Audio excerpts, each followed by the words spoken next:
Sandstorm by Neil Chase. Exterior, Badlands. Campsite, morning. Sand swirls in a growing breeze under a blue sky. Only the horizon shows dark skies moving in. The sun bakes everything on the rugged, craggy terrain. Sand and scrub brush mixed with the Badlands outcrops as far as the eye can see. Mitch Shepard, 35, sits alone next to a small campfire, poking it with a stick. He's the very definition of a lovable scoundrel. With his charm and winning smile, he's made a life out of doing as little as possible and skirting the law. A two-man tent sits nearby, half-built and swaying in the wind. Next to it, a blue tarp lies on the ground, held down at its edges by fist-sized rocks. A sheriff's SUV comes to a stop near the makeshift campsite, though there isn't a road in sight. Out steps Roy Baker, 38, every bit the square-jawed ex-quarterback he appears at first sight. Friendly with an authoritative demeanor, he sizes up the camp. Mitch barely turns his way, still poking the fire instead. They talk in a friendly tone, but there's an edge to their banter, like two ex-high school rivals. Mitch, Roy, when did you get in? last night, Plan on staying long? just passing through. Roy nods, looks over the camp. Ellie know you're back? Nope. Roy gives a quick, satisfied smile. Where's your car? Mitch finally turns Roy's way. What? What do you mean, what? You didn't hitchhike out here. Mitch turns back to the fire. Broke down a few miles back. Nothing serious. I'll get to it in the morning. Yeah, well, there's a dust storm coming fast. He points a thumb at the thunderstorm heading their way. It's much closer than only a few minutes ago. That pitiful excuse for a tent's not near enough to weather it. Come on, I'll give you a lift to town. I'm good. Wasn't asking. I can take you willingly in the passenger seat or in cuffs in the back. Mitch looks his way. Under what charge? Fire van, posted all over. Mitch doesn't move. Roy casually places a hand on the butt of his gun. Mitch notices. Okay, you win, Roy.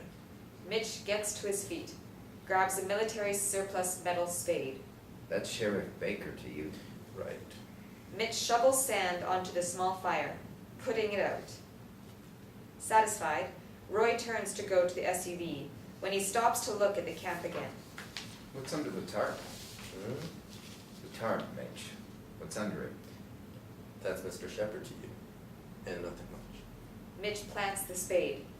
Roy looks from the shovel to Mitch. You wouldn't be digging for dinosaur bones again, would you? Hell no. Because dino bones belong to the state. Digging them up without a license is a misdemeanor. I know. Selling them is a felony. It's a latrine pit. Roy ignores him. Because the only people sanctioned to dig are the local universities. So unless you're a PhD in dinos, A paleontologist. it's illegal unless you're an expert in the dinosaurs. Well, I have seen every episode of the Flintstones. Twice. Roy's eyes narrow, his humor all but gone. Mitch sighs. Take a look if you don't believe me. Roy calls his bluff, heads to the tarp. He kicks aside one of the rocks holding it down. As he reaches down, But I gotta warn you, had me some bad tacos yesterday and I damn near filled it already. You don't want to live that. Trust me. Uh-huh. Roy lifts the tarp. He recoils at the sight and smell of the shallow hole full of crap. Told ya. Roy backs up quickly, pinching his nose shut. Get in the damn car. What about my stuff? You can get it later, smart guy. Move. Exterior, Badlands, campsite, later. As the dust from the sheriff's SUV disappears in the distance, a dusty station wagon slowly rolls out from behind a large outcrop of rocks. Two surly characters, Frank and Izzy, sit inside. They're as scruffy as Mitch, but with none of his roguish charm. The car comes to a halt next to the campsite. They get out. The sand blows in great swirls now, making them squint and talk loudly. The skies are dark overhead. Damn, that was close. I told you, Frank. Cops are too stupid. Come on, give me a hand. They take off the tarp. It blows out of their hands and flies off. They ignore it. With heads turned aside, they brush away the top layer of sand to reveal another tarp below. Shame about Mitch.